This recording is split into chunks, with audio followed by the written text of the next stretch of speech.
नमस्कार, आपका बहुत बहुत स्वागत है हमारे इस खास बुलेटिन में। मैं हूं आपके साथ आश्रुति वोहरा। शुरुआत करेंगे बुलेटिन की। देहरादून में राज्य स्तरीय शीतलहर प्रबंधन वर्कशॉप आयोजित की गई है। मुख्यमंत्री पुष्कर सिंह धामी और आपदा प्रबंधन विभाग के अधिकारी शामिल रहे। इस बैठक में शीतलहर के दौरान उठाए जाने वाले तमाम कदमों और आपदा प्रबंधन को लेकर भी चर्चा हुई है।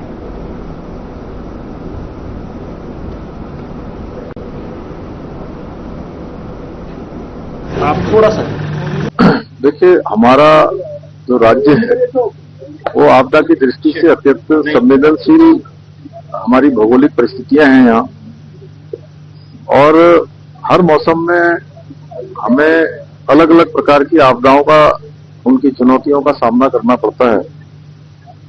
जैसे बरसात से पहले हम लोगों ने ऐसी कार्यशालाएं भी आयोजित की थी, अनेक तैयारियां की थी, और इस वर्ष हमको बड़ी आपदा का सामना करना पड़ा था। लेकिन हमारे सभी लोगों के, सभी विभागों के समन्वित प्रयासों से हम लोग उस आपदा के कठिन दौर में लोगों तक सहायता पहुंचाने में काफी हद तक सफल रहे। काफी हद तक हम समय पर पहुंच सके, और आपदा का जो जोखिम है, जो नुकसान है, उसको कम करने में, उसके प्रभाव को कम करने में सभी के समन्वय प्रयासों से काफी मदद मिली।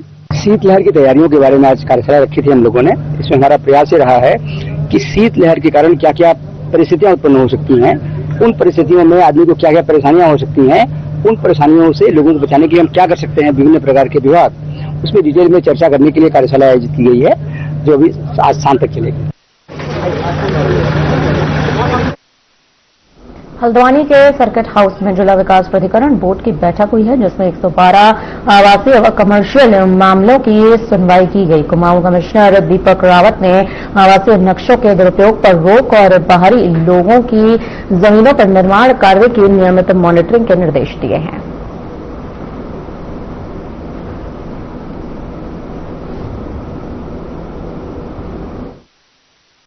चीजें आती हैं, एक तो वो है कि जहां पे कोई व्यक्ति निर्माण करना चाहता है और वो लैंड यूज प्राधिकरण की बोर्ड से ही अनुमन्य हो, एक तो वो मैटर्स थे। भीमताल के बहुत से लोग ऐसे हैं जिनमें कि उसमें लोकल्स भी हैं, आउटसाइडर्स भी हैं। काफी एरिया भीमताल का आज की तारीख में नगर निकाय के अंतर्गत आ चुका है, तो लिहाजा उसमें कृषि नहीं हो रही है। तो पूर्व में ये देखा गया था कि कई बार इसका जो वहां पे अनुमन्य है 60 वर्ग मीटर का कृषि जोन में, उसका मिसयूज हो रहा था। तो लोग या तो उसके जगह होटल्स बना दे रहे थे या फिर अन्य कोई निर्माण कर रहे थे 60 वर्ग मीटर से ज्यादा। तो इसलिए तय किया था कि इनको बोर्ड के समक्ष रखा जाए फोटोग्राफ्स के माध्यम से, ताकि मोटे तौर पे पता रहे कि वहां पे क्या पास हो रहा है। और सेकेंडली, लोकल लोगों की जो नीड्स हैं, जिनके नक्शे अनावश्यक लटक रहे थे, वो भी ना लटके, तो वो वाले मैटर्स भी थे, उनको भी देखा गया है। इसके अलावा अगर कोई जो लोकल नीड्स हैं, चाहे वो स्पोर्ट्स की भी हो सकती हैं।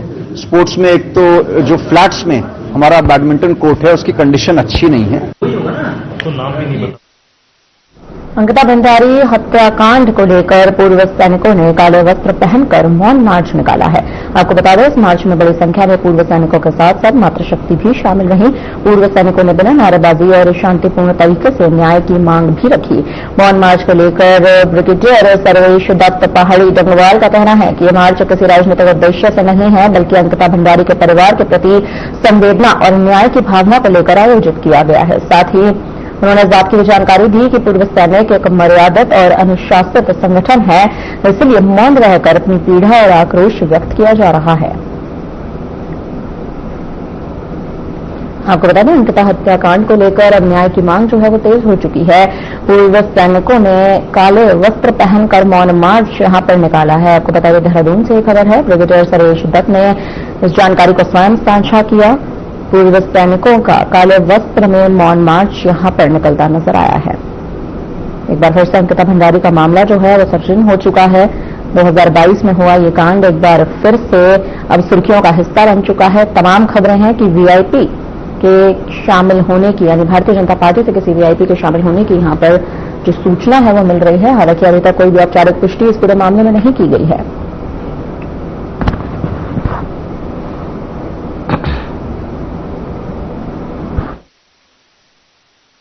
जैसे विदित है, आप लोग देख ही रहे हैं बैनर्स के ऊपर क्या लिखा हुआ है। हम अंकिता को अपने परिवार का हिस्सा मांगते हैं और हमारी जो है वो अंकिता के प्रति जो है वो समान वेदना है, एम्पैथी है।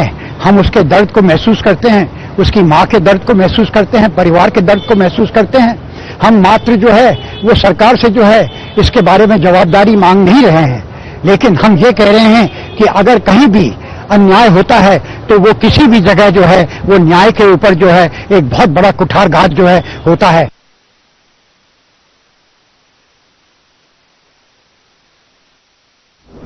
जन जन की सरकार जन जन के द्वार अभियान के तहत इंडो नेपाल सीमा से लगे शाहिद हरि किशन शिक्षण संस्थान अशोक फार्म के परिसर में एक विशाल बहुउद्देशीय शिविर का आयोजन किया गया है। इस मौके पर मुख्य विकास अधिकारी देवेश शासनी सहित स्थानीय प्रशासन की टीम ने सभी स्टॉलों का भ्रमण कर निरीक्षण किया तथा उनको आवश्यक दिशा निर्देश भी दिए। शिविर में 1538 लोगों को विभिन्न विभागों की योजनाओं से लाभान्वित किया गया। शिविर में कुल 82 फरियादियों ने अपनी अपनी शिकायतें दर्ज कराई, जिसमें से 10 शिकायतों का मौके पर ही निस्तारण किया गया।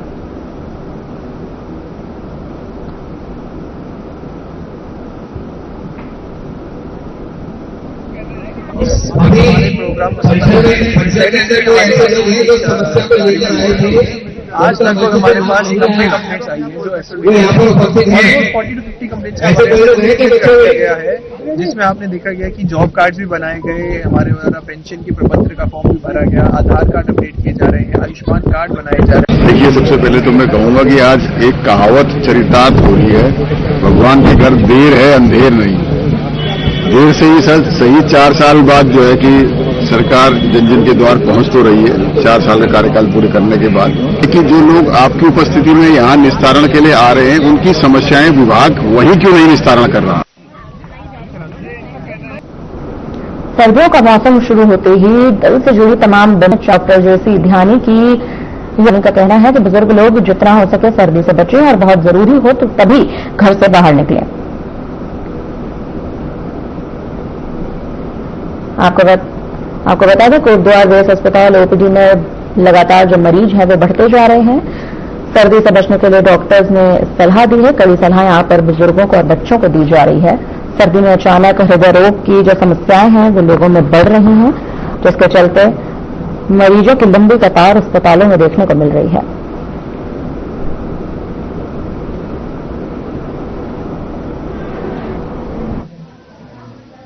तो सर्दियों में बेसिकली वैसे तो हेल्दी चीज़ होता है, कंपेरेटिवली बीमारियां कमी होती है, पर जो बीमारियां बढ़ती हैं सर्दियों में खासतौर पे वो बेसिकली सांस की बीमारी पर ज़्यादा असर होता है। सांस, दमा, ब्रोंकाइटिस, ब्रोंकियल एस्थमा, इसके मरीज ज़्यादा आते हैं। हमारे सीओपीडी के मरीज, इस तरह के मरीज ज़्यादा आते हैं।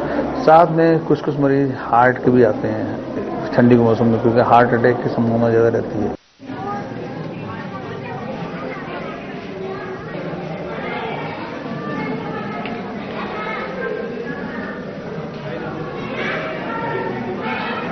धाम यात्रा शुरू होने से पहले यूकाडा ने भी हवाई सेवाओं के संचालन पर सख्त पहरा बैठाने की तैयारी शुरू कर दी है। आपको बता दें अप्रैल के लास्ट या फिर मई माह के पहले ही हफ्ते में चारधाम यात्रा का शुभारंभ होता है। ऐसे में उससे पहले ही श्री केदारनाथ धाम को उड़ने वाले हेलीकॉप्टर सेवाओं पर निगरानी रखने के लिए तमाम पहलुओं पर यूकाडा काम कर रहा है। आपको बता दें जिससे यात्रियों को किसी भी तरह की परेशानी का सामना न करना पड़े।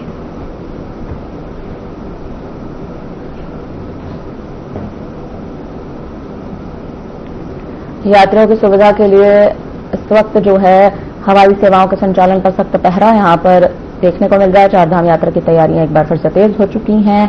चारधाम यात्रा के साथ साथ सुरक्षा के साथ चौबंद भी यहां पर लगाए जाने हैं। यात्रियों की सुविधा के लिए यूकाडा की एक नई पहल है। चारधाम यात्रा इस बार सुरक्षा के साथ हो, यही इस बार जो है वो प्राथमिकता रहेगी धामी सरकार द्वारा। तो वहीं यूकाडा की ये जो पहल है इसके जरिए भी हवाई सेवाओं के संचालन पर सख्त पहरा यहां पर रखा जाएगा।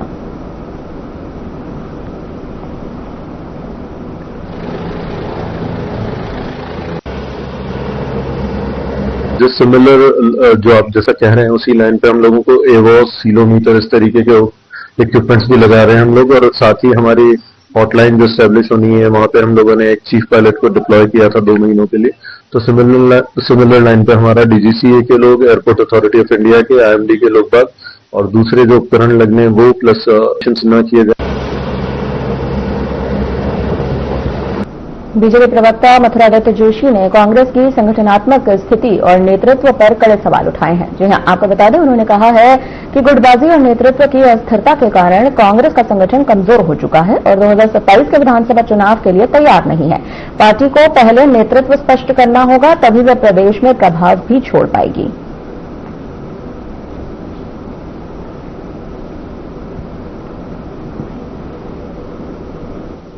कांग्रेस ने गुटबाजी से संगठन कमजोर किया है। आपको बता दें, लगातार भारतीय जनता पार्टी की भी यही कहना है कि कांग्रेस जो है वो इस बार आने वाले चुनाव के लिए तैयार नहीं है, क्योंकि कांग्रेस में गुटबाजी हो रही है। कांग्रेस में जो संगठन है वो कमजोर है, नेतृत्व अस्पष्ट है, चुनावी तैयारियां यहां पर अधूरी हैं।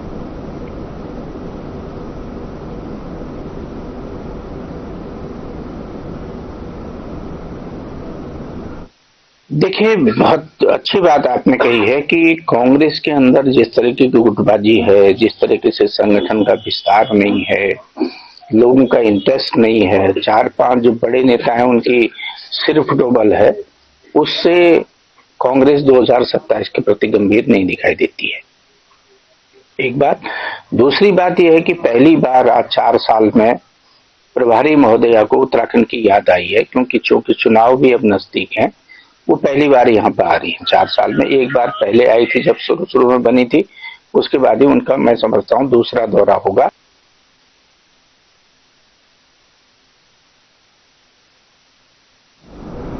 अभिनेत्री उर्मिला सनावर को देहरादून से पुलिस टीम हरिद्वार लेकर पहुंची है। जी हां, आपको बता दें, यहां पर गठित एसआईटी ने उनसे करीब 6 घंटे तक गहन पूछताछ की है, जहां लंबी पूछताछ के बाद उर्मिला सनावर ने मीडिया के सामने आकर ये कहा है कि एसआईटी ने उनसे जो भी सवाल पूछे हैं, जो भी सवाल किए हैं, उनके सभी जवाब उन्होंने पूरी स्पष्टता के साथ दिए हैं और उनके पास मौजूद हर एक जानकारी जांच टीम के साथ साझा भी कर दी गई है।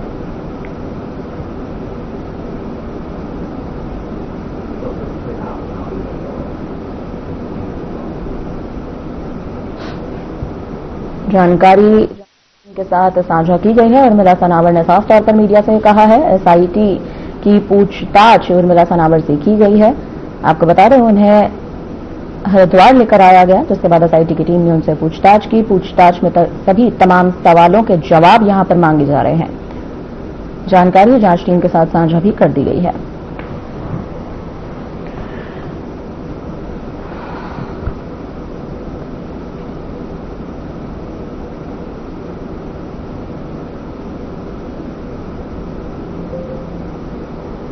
आप तमाम तस्वीरें देख सकते हैं किस तरह से उर्मिला सनावर को हरिद्वार लेकर आया गया। उनसे एसआईटी की टीम ने जांच पड़ताल की, पूछताछ की गई, तमाम सवाल उनसे पूछे गए, जिसके बाद उन्होंने मीडिया के सामने आकर ये कहा है कि उन्होंने स्पष्टता से सभी सवालों के जवाब दे दिए हैं। फिलहाल लगातार पुलिस इस पूरे मामले में जांच में जुट चुकी है। देखिए, जितनी भी समझ जो भी पूछताछ हुई, जो एसआईटी ने जो भी मेरे से क्वेश्चन पूछे हैं, मैंने पूरे हर तरह के मैंने सारे जवाब दिए हैं, ठीक है ना। और ये 6-7 घंटे मेरे ख्याल से एसआईटी जांच चली है और जो भी चीजें हमें पता थी, सभी चीजों से रिलेटेड हमने पूरे सब जवाब दिए हैं। वो सब चीजें हैं और हाँ, सब दिए, पूरी रिकॉर्डिंग भी बताई, टाइम भी बताया, हर चीज जो पूछा। इतने घंटे आप पता है कि बातचीत चली है। तो ऑडियो रिकॉर्डिंग के अलावा कोई अन्य सबूत भी आपके पास जो आपने साइट पर दिए? वो देखिए, बाकी सुरेश राठौर देगा, क्योंकि सुरेश राठौर और वो बहुत ज्यादा लंगोटिया यार थी, दुष्यंत कुमार गौतम, तो उन्हीं को पता है, उसी के विषय में वही क्या रही। देखिए, अभी तो जितने भी सारे ऑफिसर्स थे, सबने बहुत यही बोला है कि मतलब निष्पक्ष जांच करेंगे और कम से कम 4-5 कैमरे लगे हुए थे, तो उसमें कोई गलत तो नहीं बोल सकता।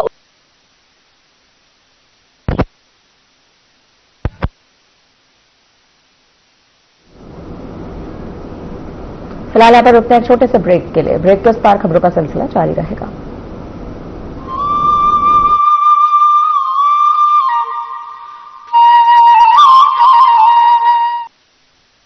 कुछ लोग खाते पीते तो बहुत बढ़िया हैं, पर फिर भी उनकी सेहत नहीं बनती।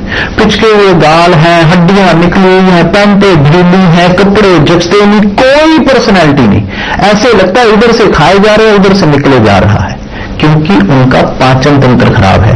और जब तक के पाचन तंत्र दुरुस्त नहीं होगा, वो जितना मर्जी अच्छे से अच्छा खा ले, उनकी सेहत नहीं बन सकती। इसलिए हमारी संस्था सन्यासी आयुर्वेदा ने एक ऐसी दवा का निर्माण किया है जो कि आपके लिवर को, आपके पाचन तंत्र को दुरुस्त करने का काम करती है, ताकि आप जो भी खाएं उसका पूरे का पूरा निचोड़ आपके शरीर को लगे, आपकी भूख बढ़े, खाया पिया सही से लगे, नया खून बने, हड्डियों में जान आए, वजन बढ़े और आप मोटे तगड़े खूबसूरत पर्सनैलिटी के मालिक बन जाएं। सिर्फ 655 रुपए की पूरे 1 महीने की दवा होती है और आप इसे घर बैठे 01145454545 पर फोन करके दवा मंगवा सकते हैं।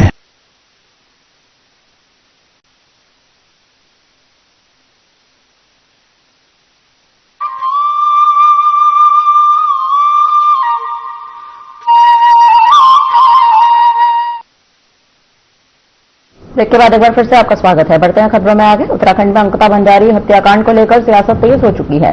विपक्ष अब इस मामले को लेकर सरकार पर कई बड़े सवाल खड़े कर रहा है, तो वहीं भारतीय जनता पार्टी नेताओं का ये कहना है कि जनता का भरोसा पार्टी के साथ है। अंकिता के पिता वीरेंद्र भंडारी ने 11 जनवरी को उत्तराखंड बंद की अपील की थी, जिसे कई संगठनों का समर्थन भी प्राप्त हुआ। इसी बीच भाजपा के प्रदेश अध्यक्ष महेंद्र भट्ट का कहना है कि जनता हर मुद्दे पर अपना फैसला खुद करती है, ये पहली बार नहीं है। उन्होंने कहा कि पंचायत से लेकर लोकसभा चुनाव तक जनता ने हमेशा भाजपा का साथ दिया है और आज भी जनता का विश्वास भारतीय जनता पार्टी के साथ ही है।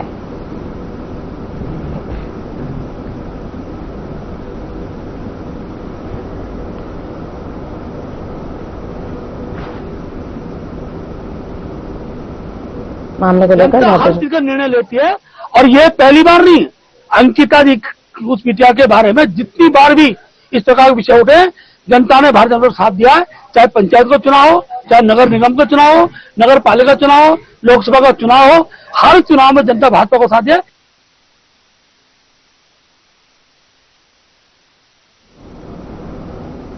भारतीय जनता पार्टी प्रदेश मीडिया प्रभारी मनवीर चौहान ने प्रदेश में बिगड़ती कानून व्यवस्था पर उठ रहे सवालों का जवाब देते हुए कहा है कि उत्तराखंड और जहां जहां डबल इंजन की सरकार है वहां कानून का राज कायम है। उन्होंने ये भी कहा कि भारतीय जनता पार्टी के नजरिए में अपराधी होता है, चाहे वह किसी भी पार्टी का हो, और पार्टी हमेशा अपराधियों के खिलाफ कानूनी कार्रवाई करती है। साथ ही उन्होंने कांग्रेस पर भी आरोप लगाए और कहा कि उनके कार्यकाल में अक्सर अपराधियों को बचाने की कोशिश की जाती रही है।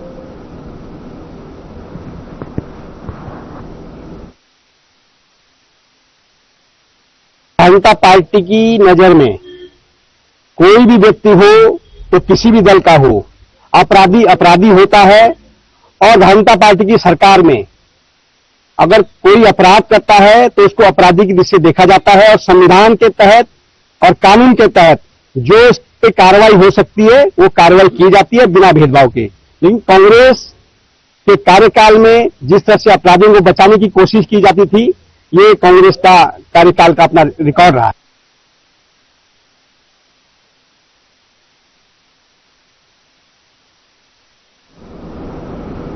उत्तराखंड के मुख्यमंत्री पुष्कर सिंह धामी ने अंकिता भंडारी हत्याकांड के इस पूरे मामले में अब सीबीआई जांच की मांग उठा दी है। जी हां, आपको बता दें कि सीएम पुष्कर सिंह धामी का साफ तौर पर यह कहना है कि अब सीबीआई की जो जांच है वो यहां पर होनी चाहिए। फिलहाल अब उन्होंने क्या कुछ अपने इस बयान में कहा है, सुनिए।